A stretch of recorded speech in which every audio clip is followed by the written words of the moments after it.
जय श्री राम। मेरा नाम आनंद लाल है। मैं संयोजक हूँ विधि प्रकोष्ठ का करोल बाग जिले से। करोल बाग जिले में हमारे 5 विधानसभा आती हैं: करोल बाग, पटेल नगर, राजेंद्र नगर, मोती नगर और दिल्ली कैंट। आज की जो प्रेस कॉन्फ्रेंस आप करवा रहे हैं उसको कैसे है? मेरा सवाल है केजरीवाल जी से। केजरीवाल जी जवाब दो कि आपने अभी तक दिल्ली में आयुष्मान योजना क्यों नहीं लागू करी है। आयुष्मान योजना का क्या लाभ है सर? योजना अगर केजरीवाल सरकार अगर अप्रूवल कर देता है तो इसका क्या लाभ है? मैं आपको बताना चाहता हूँ, हमारे यशस्वी प्रधानमंत्री श्री नरेंद्र मोदी जी की अनेकों योजनाएं हैं, जिनमें से की आयुष्मान योजना एक बहुत अहम योजना है।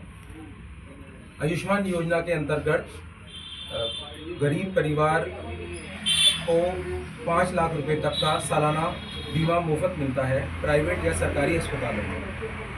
एक गरीब आदमी अपने घर में परेशानी होने के कारण, बीमार होने के कारण हॉस्पिटल में अपना इलाज नहीं करवा पा रहा है, क्योंकि उसके पास इतने पैसे नहीं हैं कि वो अपने बुजुर्ग माँ बाप का या अपने परिवार में किसी और सदस्य का इलाज करा सके एक प्राइवेट हॉस्पिटल में। हमारे यशस्वी प्रधानमंत्री श्री नरेंद्र मोदी जी ने इसी को ध्यान में रखते हुए आयुष्मान योजना लागू करी हिंदुस्तान में, लेकिन केजरीवाल जी ने इस योजना को दिल्ली में नहीं लागू किया। तो दिल्ली वासियों को ये एक बहुत बड़ा फ़ायदा मिल सकता है जो सिर्फ केजरीवाल जी की वजह से नहीं मिल पा रहा है। तो मैं केजरीवाल जी से सवाल पूछना चाहता हूँ कि आपने दिल्ली में ये आयुष्मान योजना क्यों नहीं लागू करी। सर, आपको क्या लगता है दिल्ली चुनाव में क्या माहौल है? भाजपा आ रही है या आम आदमी पार्टी या कांग्रेस? इस बार जो है दिल्ली ने ठान लिया है कि उसको परिवर्तन चाहिए। परिवर्तन यानी भाजपा। मेरा ये मानना है कि हम लोग 100% इस बार भाजपा की सरकार दिल्ली में बनाएंगे। जो केजरीवाल जी ने अपनी भ्रष्ट सरकार में लोगों को सुविधाएं नहीं दी हैं, वो सारी सुविधाएं हम दिल्ली वासियों को देंगे, जिनसे उन लोगों का कल्याण हो सके, उन लोगों की समृद्धि हो सके, उन लोगों को फ़ायदा पहुंच सके। सर, करोल बाग विधानसभा में क्या लगता है, भाजपा आएगी? जी बिल्कुल, मुझे यही लगता है कि करोल बाग विधानसभा में इस बार भाजपा आएगी। भाजपा का प्रतिनिधि जो भी होगा वो जीतेगा। क्या लगता है, इस बार भाजपा आएगी? हमारे यशस्वी प्रधानमंत्री श्री नरेंद्र मोदी जी की अध्यक्षता में और हमारे दिल्ली प्रदेश के आप स्टार्ट करो, करोल बाग। क्या कहते हैं एक बार क्वेश्चन पूछ लो। क्या लगता है, भाजपा आएगी? जी, इस बार हमारे यशस्वी प्रधानमंत्री श्री नरेंद्र मोदी जी और हमारे दिल्ली प्रदेश के अध्यक्ष श्री वीरेंद्र सचदेवा जी की अध्यक्षता में जो केजरीवाल जी ने अपनी भ्रष्ट योजनाएं लगा रखी हैं, हमारे मोदी जी की योजनाएं नहीं लागू होने दे रहे हैं, उन सब का बीड़ा हमारे यशस्वी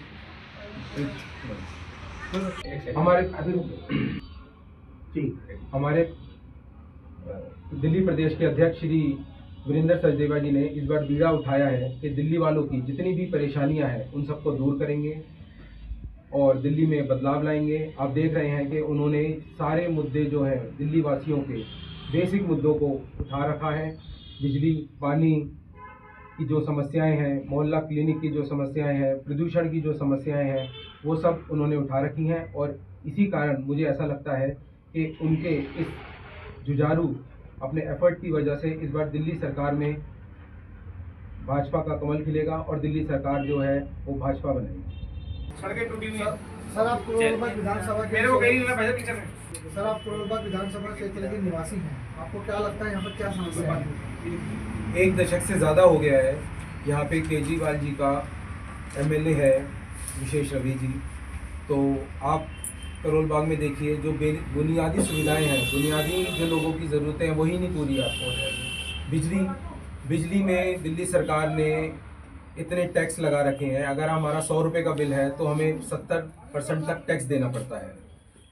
सड़कें करोल बाग की आप सड़कों की हालत देखें तो सारी सड़कें टूटी हुई हैं, उनमें बहुत बड़े बड़े गड्ढे हो गए हैं, पानी भरे हुए हैं, उनमें बच्चे गिर जाते हैं, एक्सीडेंट हो जाते हैं। मोहल्ला क्लिनिक, बेसिक फैसिलिटी जो है मोहल्ला क्लिनिक में वही नहीं मिल पा रही है लोगों को।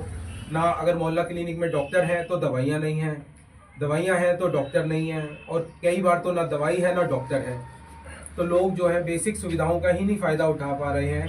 तो जो ये सुविधाएं हैं, जो हमारे यहाँ पे एमएलए हैं, वो भी नहीं इसमें बारे में कुछ कर पा रहे हैं। 1 दशक से ज़्यादा हो गया दिल्ली करोल बाग में बीजेपी का एमएलए है, लेकिन किसी प्रकार से लोगों को जो बेसिक सुविधाएं हैं वही नहीं मिल पा रही है। 1 दशक ज़्यादा है, करोल बाग में आपका एमएलए है। ज़्यादा हो गया है 10 साल से ज़्यादा हो गया है। करोल बाग में आम आदमी पार्टी का एमएलए है और वो इसके ऊपर कोई भी ध्यान नहीं दे रहे हैं। जो यहाँ के लोग हैं उन लोगों को बेसिक सुविधाएं ही नहीं मिल पा रही हैं, जैसे बिजली, पानी, सीवर, रोड। सारी जो रोड है उनमें गड्ढे हो रखे हैं, सीवर हैं वो सारे भरे हुए हैं, बिजली है, बिजली के बिल बहुत ज़्यादा आ रहे हैं, और पानी कहीं कहीं तो पानी ही नहीं आ रहा है, और जहाँ पानी आ रहा है वो इतना गंदा है कि वो आप पी नहीं सकते हैं। पानी के टैंकर जो है उनका माफिया बन चुका है। पीने के पानी के टैंकर लोग मंगाते हैं तो उनके हज़ारों रुपए के बिल देने पड़ते हैं। तो बेसिक सुविधाएं जो है वो यहाँ के एमएलए प्रोवाइड नहीं करा पा रहे हैं, ना ही दिल्ली सरकार करा पा रही है। तो ये दिल्ली सरकार पूरी तरीके से भ्रष्ट हो चुकी है, भ्रष्ट में लिप्त हो चुकी है, और लोगों की परवाह बिल्कुल भी नहीं हो पा रही है। लोगों की सुविधाओं को बिल्कुल ध्यान नहीं रखा जा रहा है। केजरीवाल है दिल्ली की जनता के लिए, वो वादे पूरे कर पाए या नहीं कर पाए? आप देख सकते हैं अभी तक तो केजरीवाल जी ने अपने जो भी वादे पूरे करे हैं उनमें से कुछ भी नहीं कर पाए हैं। जो वादे किए उनमें से कुछ भी पूरे नहीं कर पाए हैं। जैसे कि उन्होंने पिछले ही चुनाव में बोला था कि हम यमुना में को पूरी तरीके से साफ कर देंगे, यमुना को, दिल्ली को प्रदूषण मुक्त कर देंगे, और अगर नहीं कर पाए तो मुझे वोट नहीं दीजिएगा। अब अगला चुनाव आ गया है तो मैं केजरीवाल जी से पूछना चाहता हूँ कि उन्होंने जो पिछली अपने चुनाव में वादा किया था वो वादा कहाँ गया, वो कहाँ पूरा हो पाया? तो मेरे हिसाब से तो उनको फिर वोट भी नहीं मांगने चाहिए, उनको तो चुनाव भी नहीं लड़ना चाहिए। लेकिन ये सरकार भ्रष्ट हो चुकी है और अपने ही वादों को, अपने ही बात पूरा हो पाया, तो मेरे हिसाब से तो उनको फिर वोट भी नहीं मांगने चाहिए, उनको तो चुनाव भी नहीं लड़ना चाहिए। लेकिन ये सरकार भ्रष्ट हो चुकी है और अपने ही वादों को, अपने ही बातों को उन्होंने झुठला दिया है। इसलिए मेरा ये मानना है कि इस बार केजरीवाल जी सरकार नहीं बना पाएंगे और दिल्ली में बीजेपी सरकार बनाएंगे। केजरीवाल जी ने जो फ्री रेवड़ियां अपनी बांट रखी हैं, या फ्री जो उन्होंने नीतियां बना रखी हैं, योजनाएं दे रखी हैं, उनमें से मैं तो नहीं समझता कोई भी योजनाएं जो लागू हो रही है। फ्री बिजली, बिजली कहाँ फ्री है? इतने बड़े बड़े महंगे महंगे बिल आ रहे हैं, इतना घोटाला हो रहा है बिजली विभाग में। फ्री पानी, पानी जब आएगा तभी तो फ्री होगा, पानी आता ही नहीं है तो फ्री कहाँ से हो गया? भाजपा ऐसा क्या करेगी अगर सरकार बनती है तो क्या प्लानिंग है कि क्या कुछ जनता के लिए विशेष करेगी? क्या केजरीवाल की तरह 1000 रुपये महीना के अकाउंट में डाले? केजरीवाल जी ने जितने भी वादे किए हैं वो सारे झूठ हैं। हमारे यशस्वी प्रधानमंत्री की इतनी सारी योजनाएं हैं, आपके सामने साक्षात प्रमाण है कि वो पूरे देश में लागू हो चुकी है उनकी योजनाएं, लेकिन कई योजनाएं दिल्ली में लागू नहीं है। तो हम जो प्रधानमंत्री जी की योजनाएं हैं, हमारे यशस्वी अध्यक्ष श्री वीरेंद्र सचदेवा जी की अध्यक्षता में हम वो सारी नीतियाँ, सारी योजनाएं दिल्ली में लागू करेंगे, जिसकी वजह से दिल्ली वालों को सारी सुविधाएं मिल पाएंगी। इसी वजह से मुझे पूरा तरीके से विश्वास है कि हम लोग दिल्ली में सरकार बनाएंगे और लोगों की सुविधाएं दे पाएंगे। एक बड़ा सवाल ये भी है कि जिस तरह डीटीसी कर्मचारी लगातार हड़ताल कर रहे हैं और समान वेतन और क्या कहते हैं पक्का होने की मांग कर रहे हैं, तो क्या भाजपा उनका सहयोग कर पाएगी सत्ता में आने पर? जी, मुझे पूरी तरीके से उम्मीद है कि भाजपा जो है दिल्ली वासियों की परेशानियां पूरी तरीके से दूर करेगी, और कोशिश ज़्यादा से ज़्यादा, हमारी कोशिश यही रहेगी कि जितनी भी समस्याएं हैं वो ख़त्म की जाएं और दिल्ली वालों को ज़्यादा से ज़्यादा सुविधाएं दी जाएं, ज़्यादा से ज़्यादा उनके हित में कार्य किए जाए। डीटीसी वालों के लिए क्या करोगे? डीटीसी कर्मियों के लिए कॉन्ट्रैक्ट बेसिस कर्मचारी है। अब ये मुझे पता नहीं है ना, दिल्ली में सरकार बनाती है तो मेरा ये मानना है कि हम श्री वीरेंद्र सचदेवा जी की अध्यक्षता में हम लोग जो हैं औरतों के लिए, वुमेन एम्पावरमेंट के लिए भी ज़्यादा से ज़्यादा काम करेंगे। सबसे महत्वपूर्ण योगदान यही रहेगा कि दिल्ली में एजुकेशन पॉलिसी जो है वो लागू की जाए, लोगों को, विशेषकर महिलाओं को पढ़ने का मौका दिया जाए, जिससे कि वो अपने पैरों पे खड़ी हो सकें, अपना घर चला सकें, वो खुद सशक्त हो सकें, जिसकी वजह से वो आगे जाके अपना भविष्य सुंदर कर सकें, अपनी पढ़ाई पूरी करके अच्छी नौकरियों पे जा सकें, जिसकी वजह से वो अपने घर का, अपने बच्चों का पूरा ध्यान रख सकें।